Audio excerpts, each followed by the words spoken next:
I've, 22 male, been with Nicole, 25F, for a couple years now and she's always liked survival stuff and weaponry and all that. I absolutely don't. Really bad experiences with knives when I was younger, and Nicole knows about them. We both love Halloween and usually throw a party and dress up and goof around, cook up pumpkin seeds and watch movies. Anyway, the point is Nicole loves doing tricks with her knives, like 5-finger fillet, flicking it open and closed, twirling it etc., and she'll do it when we're watching a show or movie together, forgetting that I've asked her please not to. Or she'll buy a new one and show it off, asking if I wanted to give it first bite? And pout when I say no. 2 days ago she was playing with it again and I asked her why she keeps forgetting and she said wow okay don't insult my intelligence again and then that it was just a knife and therefore not a big deal and therefore not that important to remember. After that, she put away the knife and we continued to have an okay night, but I was on edge and jumpy whenever she touched me. Yesterday she called me into the kitchen. Only she was playing 5-finger fillet. And I startled her and she messed up. Badly. I lost my cool. Screamed my head off, tried shouting what I knew about first aid at her while I raced to grab my phone, complete panic, dialing 911, only for her start laughing and show me that it was a prank involving red food dye and a carrot. She had a nice laugh about how I would have known it was a joke if I wasn't so squeamish about knives, that it's proof I need to get more comfortable, that anyone with passing knowledge knows that it doesn't look like that when something like that happens. She kept explaining how she did it, how she practiced, how she could show me, but I didn't even answer her. It was like my head was underwater and my heart was beating out of my chest. Just moved on autopilot and grabbed my keys and drove a few blocks away before pulling over to breath. Nicole tried to call me and the first thing I said was it wasn't funny at all, and she asked are you crying? Then I hung up on her. She kept texting me, saying she was sorry, that she didn't think I'd react so badly to a joke, that it was just meant to be good fun in the Halloween spirit. I ignored her. I texted her after that I was home but ignored everything else. This morning she sent the picture of the props to the group chat with a few of our mutual friends, and they chimed in saying it doesn't even look real. I've muted the chat since and I'm wondering if I have a leg to stand on before I go back and apologize. Edit 10:15 5:30 p.m. Further update here. It's overwhelming how much of a response this got, and I tried to read all of your comments. Some of them made me laugh, some warmed my heart, others had very hard truths that I still needed to hear, no matter how raw it left me. There are a lot of repeating questions and assumptions. First, we don't live together. At this point I don't think we ever will. Second, I stayed primarily because the good seemed to outweigh the bad. You remember the negatives more than the positive, so obviously I just had to remember her positive qualities instead of being swayed by my focus on the bad times. Plus it was always almost perfect after we had a fight, and I just assumed the boom and bust cycle was normal. I didn't know Nicole liked knives at first. A mutual friend, Crystal, who was in the group chat, and I met Crystal during a community college course, introduced us as I was new to the area and at first Nicole and I hit it off as we had a lot of shared interests, music, art, outdoors activity, going antiquing, wine, food and cooking. Just a lot of things. We started dating and eventually went on a camping and hiking trip, where she used a knife to split some kindling and she was pointing it toward herself. I remember telling her to watch out and she had me to relax because she did it all the time. She asked me if I wanted to do it myself and I admitted I didn't like knives. Later in the trip we drank by the fire and talked and that's when I told her about my trauma. She promised to protect me and I remember that exactly because I had the mental image of her fending off a mugger and I joked that she was my hero. My trauma has been brought up after that point, and neither of us were drunk at the time. My knife issues typically don't impact my daily life except to make me more apt to be very slow in the kitchen when chopping things. It doesn't seem like abuse, especially when we're good. When it's bad, it's really rough. I don't have really any other baseline as I was a late bloomer dating wise. My dad always said that you should both give 110% in a relationship but everyone argues. I thought working through the rough patches was normal. That's also why I was preparing to apologize, because it takes two in an argument so I am responsible as well and need to apologize for my part. In this case, ruining the night with my reaction. I did go through therapy to help cope with the initial incident surrounding my aversion to knives. I was a lot worse when it happened, to the extent where I couldn't have anyone point the knife in the direction of another living being, or certain songs on the radio that were playing at the time, or certain smells. I've made progress, but clearly not enough to stay with her and deal with her fidgeting with the knives. I will admit to backsliding a bit in that I seem a lot more anxious when I stay the night and can't stay asleep, or having more nightmares, which is why I believed her when she said I was overreacting. Also concerning the fidgeting, it's not a constant thing. Sometimes she'd go weeks without pulling the knife out. Sometimes she'd complain that I only focus on the fact she had used the knife, versus how long she had abstained, which seems reasonable to point out. Update 1. A lot of the conversation is paraphrased with quotes that stuck in my mind. I also kept adding to this as things developed and I'm running on zero sleep, so I'm sorry if it's not very clear. I did reach out to Nicole again yesterday to talk and I went with the intention of standing my ground and explaining things so she could understand my side. She greeted me with, "Thanks for gracing me with your presence," and asked if I was here to act my age and talk like an adult. She slammed the door behind me and pointed to the couch so we could discuss things. Nicole opened with my reaction was unreasonable and completely out of line considering the situation. I said that things need to change because the prank wasn't okay at all and she knows I have issues with knife violence, and I asked what was funny about the prank. She interrupted and said that ultimatums aren't part of any relationship, so I said I don't think this is working out for us. I don't think we're happy together. Nicole froze at first and I started to explain that the knife thing and our respective stances being so different is not fair to either of us. But she repeatedly asked, so you're going to break up nearly 3 years just because of this? I tried to tell her it was more than just this, it was everything else. It was that she keeps forgetting and triggering me, that she loves playing with them but it upsets me, but she started talking over me and yelling that apparently I think she's an idiot and that I'm the best actor in the world because she never knew I felt so horrible, and that maybe I should call the cops on her for abuse. She grabbed her cell phone and offered it to me again and again, saying go on, call, but when I said we just need to talk, she interrupted with no you won't because you know, I know, we both know, no cop is going to arrest me for a joke. Also, I'm not very tall. 5 feet 9 inches and she's only 5 feet 6 inches, but she was standing right in front of me while I was seated, so I couldn't get up without moving her. After throwing her phone on the couch next to me, she stormed into the kitchen shouting that she should get rid of all her knives because I'm so terrified. She threw a few into the sink and then the whole block of knives into the trash, the whole time asking what about this one? Too sharp? Too scary? When I flinched at the noises she said, oh, do you feel threatened? How do you think I feel when I have to defend myself against your feelings? Nicole told me to quit crying, that I can't just use tears to manipulate her, and mocked me when I said please stop. She said she has to walk on eggshells because she has to deal with a boyfriend that can't handle a single joke without running off into the night.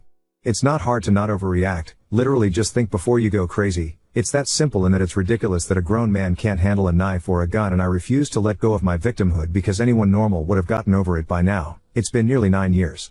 She called me stubborn and childish for picking this hill to die on, that I'm not innocent. It's not fair that I'm allowed to ignore her for hours but she can't have a little fun, and is my ego really that big?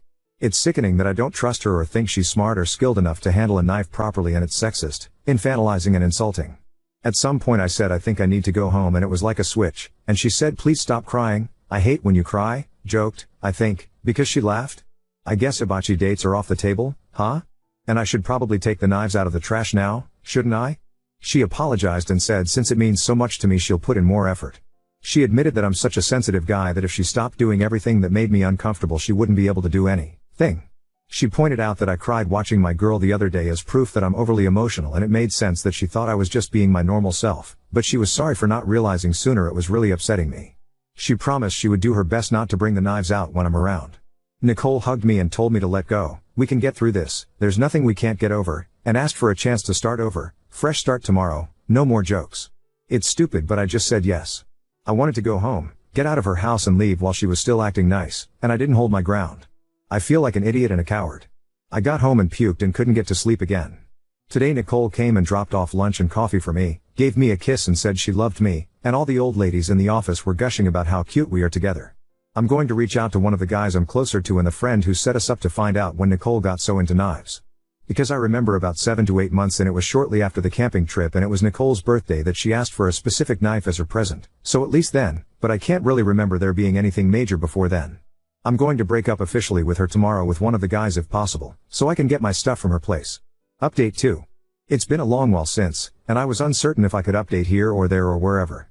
Roll this back over a decade ago for more background.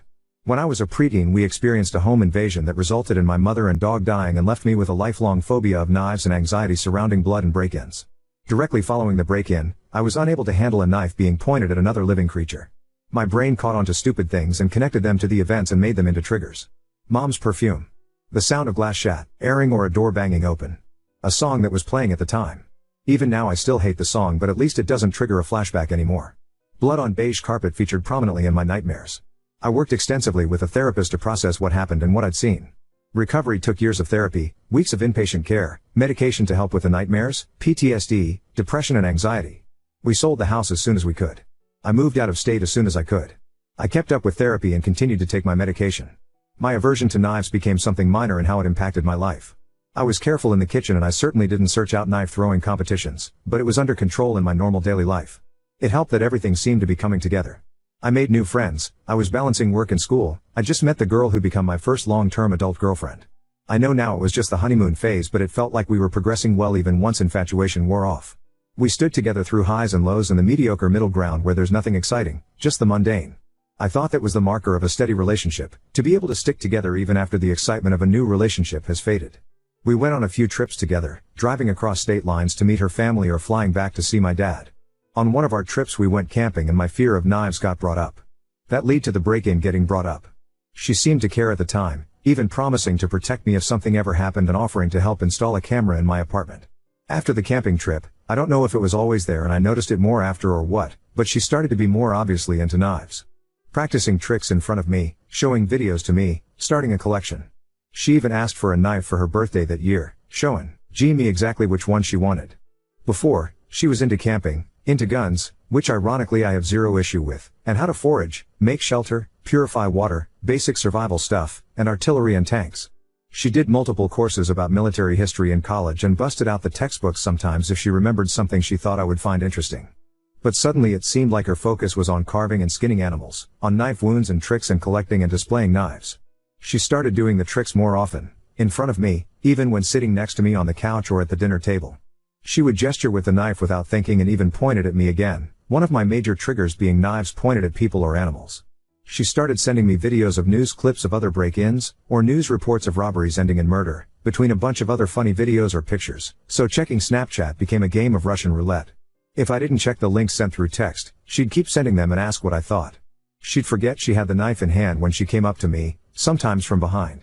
My nightmares came back. My anxiety got worse. No matter how often I reminded her to please stop playing with the knife in front of me, or at least not next to me, she would always forget after a little bit.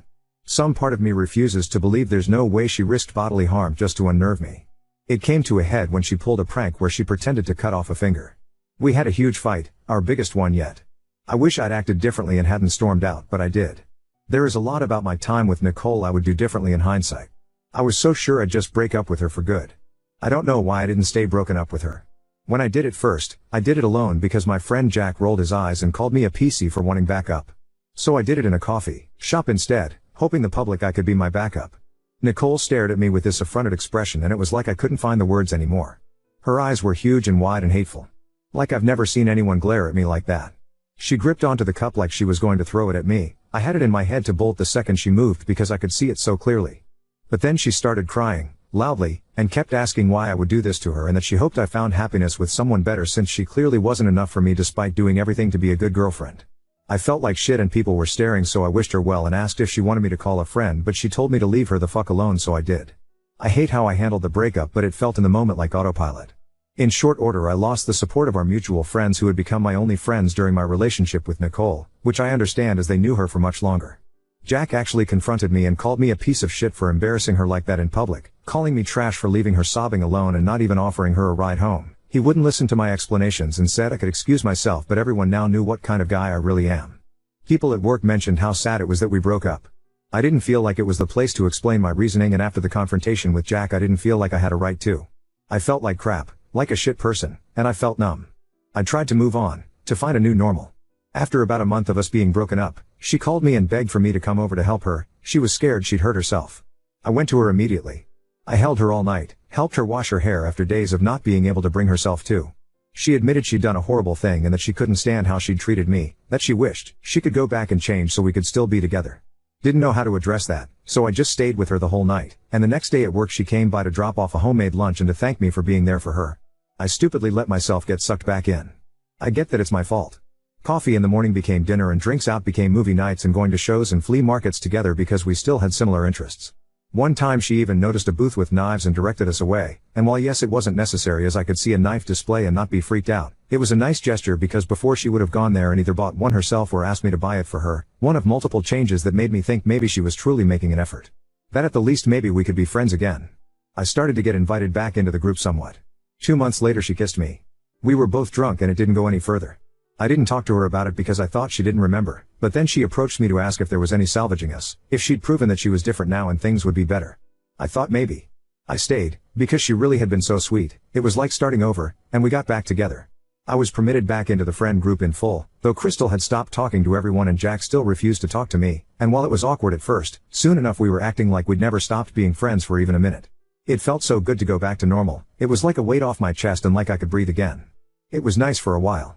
She was so careful about the knives thing and it really did feel so normal and steady. Sure, we had small fights, but we always made up shortly after, and she'd be overwhelmingly loving after the fact. It felt like it was before, so it felt normal. I can't pinpoint when it's harder to creep back, but maybe when she started watching documentaries on her phone with the sound up high while sitting next to me, or when she'd poke or grab me while I was cutting up dinner then laugh at my startled response.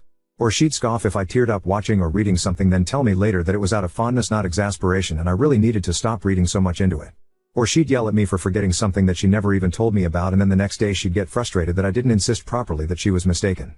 Like it was all small things that on their own weren't even that big of a deal, and I didn't feel like I could just speak up about it or else I was nitpicking her.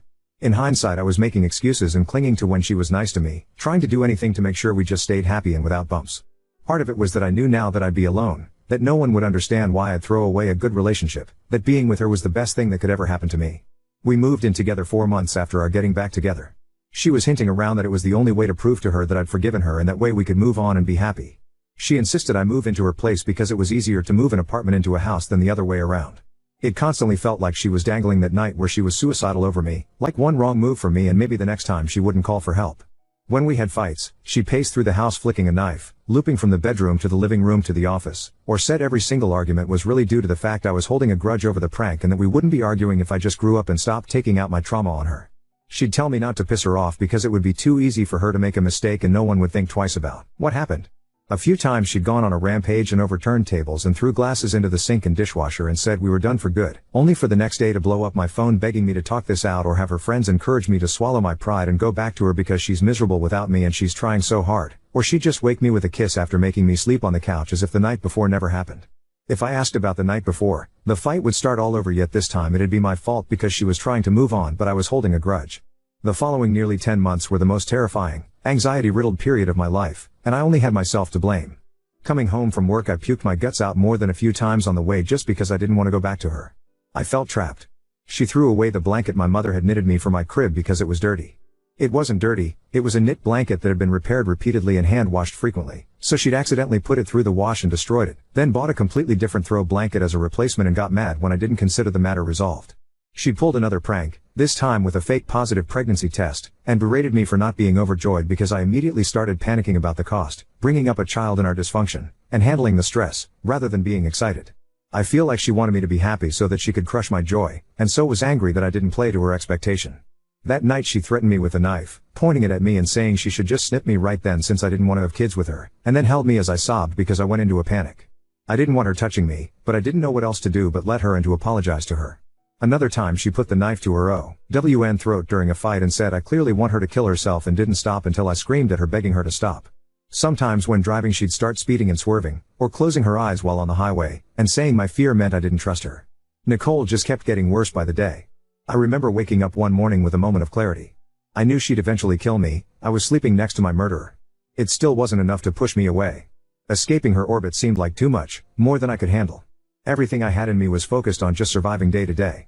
I never knew if she'd break up with me on a whim or pick a fight or be constantly pushing me closer to a panic attack all night, or if she'd flip and be so sweet and caring. I felt like every day was Russian roulette hour to hour, every word I said or action I did or didn't do a chance to start a raging fight. She tossed out my antidepressants and anti-anxiety medication one night, and then during the resulting argument she made a big show of forgiving me for raising my voice. I shouldn't have done that, I have no excuse, and then helping me call in an emergency refill. For weeks after, because I said I wanted to break up during the argument, she would ask if I was going to try to run away every time that something went wrong. Takeout order wrong? I spilled a cup of water? Streaming service not working immediately? Oh, don't get your panties in a twist and run off, and do I have to worry about you leaving me over this mistake, too? Eventually that tapered off, but maybe once a month during a fight she would tearfully go to our friends and ask them to mediate, then during the meetings say that I kept threatening to leave her again over nothing and how scared she was of losing me when she didn't know what set me off. More than a few times she showed me texts from them where her friends were saying how she deserved better and didn't need to put up with me, but she'd tell me I don't listen to them because I love you anyway. She'd slap me and push me during arguments. I could never do anything right, because even doing what she wanted without argument or not looking her in the eye could be enough to send her off the rails. Sometimes as a joke, just in general, one of our friends would pull out a little pack of tissues and hand it over to me in case I'd run out, or make a production of hiding the butter knife at dinner under the napkin. It was humiliating, but if I spoke up, suddenly I was oversensitive, an embarrassment, no fun, and I had to learn how to deal with adult friendships and jokes, and they'd ask her how she could stand it. As a result, I didn't spend much time with them either. Usually Nicole would just go out with them and I'd stay home, which was the most relaxing I've ever felt during that time, except for when she started randomly coming home without any notice or timeline, like saying she'd be home at 6 but then not coming back till midnight or early morning, or saying she'd be gone until 10 and coming early back at 2 or 3, or randomly calling the house phone to make sure I was home and getting angry if she even thought I sounded breathless, accusing me of having left. She started hinting around that marriage would be the logical next step and I was insulting her by not having proposed yet. Then she bought an engagement ring with my credit card and started showing off to all her friends how perfect my choice was. I didn't want to marry her. I felt bad for not wanting to marry her. I wanted us to be happy, and maybe giving her the wedding she wanted would help. I didn't want to marry her. In all those months I never went to sleep feeling safe. I lied awake in bed hyper aware of how close she was and trying to go over in my head if I had behaved well enough to keep her happy and what I could do to prevent another explosion. In hindsight it's sickening how long I let this go on. In the moment it was about all I could think to do. I often woke up with nightmares which would in turn piss her off and set her off in a mood for the next day, but if I suggested sleeping separately she would rage about how I was calling her a shitty girlfriend / fiancé / etc. I started to keep a notebook at work and just writing shit down. Things she'd done or said, incidents and what I'd done to set her off. It helped me feel more sane, and also more like a fucking moron because I could read back on times she actually hurt me and I still hadn't left. Every time I thought about leaving I felt sick inside. I'd lose every social contact I had. I would have to find a new place to live. I'd have to bar her from my workplace, but they can't do anything without a restraining order, and that itself felt like a hurdle too. I dropped all my old friends in favor of her and felt like they'd refuse to even talk to me again. I was the idiot that let her back into my life and rekindled the relationship, despite overwhelming feedback. I was stupid enough to deserve every bit of what was happening, and too dumb to deserve to escape after wasting my previous chances.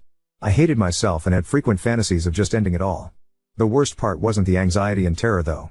It was when she was sweet and caring. For example, she always went all out for my birthday or anniversaries or Christmas, with thoughtful gifts, except for the year where she kicked me out for the evening after throwing some decorations at the wall because they stopped working, for which she blamed me because I put them up. She was sweet and gentle one day, or even for a week or two, only to slowly start ramping up the tension until she exploded yet again. She had an uncanny ability to blame me in ways that made me feel responsible for her emotions and for forcing her to react violently. When we drove out to visit my dad for Easter, things started to change. Dad was concerned about how quiet I'd become and that I hadn't come or Thanksgiving or Christmas or even called on Nye like I used to. That I looked tired, unhappy and thin. Nicole was on her best behavior the whole time and even left her knives in the car, even tried to get everyone to focus on the engagement ring, but Dad still saw something was wrong. For 3 weeks after he kept trying to contact me, but she wouldn't let me talk without her in the room, and she checked my phone anytime she left me alone and checked the records online to see if I had deleted any calls. Eventually I managed to get a burner phone and hid it at work, which allowed me to talk to my dad freely. He flew over with my uncle and they helped me gather my stuff from her house. When Nicole started sobbing and begging me to stay, my uncle kept her from the kitchen knives and had his phone ready to call 911 if she tried to hurt herself or us. When Nicole started to insist I was taking her stuff too, even though I was only taking things either I brought with me or I bought for me, I just let it go. She got to keep a few sentimental items of mine and the loss hurt still, but the most important ones I was able to take, like I was able to get all my documentation and cards out of her house. I didn't even bother with the ring. It was just money and she was already acting up. Uncle drove my car home while Dad had me fly with him. I'm ashamed to admit that the months directly following the breakup were almost worse than the time I spent with her, because I was out of survival mode and I couldn't force myself to function the way I used to. I felt like a parasite on my father, unable to get my shit together, falling apart over nothing, being so volatile it frightened me. I'm in therapy again. Sometimes I feel better, like I can see a way forward, but then I feel like I'm back in the thick of it and I'll never go back to normal and I'm permanently broken. Worse, every time I cry or get triggered or have a flashback, I can still hear her voice in my head calling me over, emotional and too sensitive, that I'd be fine by now if I just got over myself, that what I went through wasn't that bad. She sent mail to my dad's house for a while, threatening letters and pleas for me to see reason and stop overreacting, pictures of us that were sentimental, guilt trips. At first I couldn't get a restraining order right away against her because I moved, something about the jurisdictions and courts, but when she sent those letters it helped at least make sure she couldn't continue to contact me. I found my old laptop a while ago and it had the password pre-populated. It wouldn't leave my mind, especially when I read what people were saying. Right now I'm just rambling to get my head straight, to be honest, but my DMs were full of people saying how the sex must be amazing, how stupid guys get when they want to stick their dick in something, that I don't have balls or a backbone clearly and I just need to man up. Basically everything I told myself to remind me of what I did to deserve being stuck with her. I don't know if I can muster the courage to address any responses to them, but I really just want to tie up this loose end in my life so maybe I can stop rehashing it mentally and finally move on. I might also give my therapist the notebook I kept of Nicole's abuse, but I haven't wanted to even look for it. There's still a box of shit that I haven't opened up because it's all fucked with my head so much. What I wish I knew at the start of all this shit was that any amount of genuine discomfort isn't an acceptable price in a relationship, and you're allowed to stop giving them more chances even if they're trying and seem sorry. You're not obligated to help people change, even if you love them, even if they do slightly better.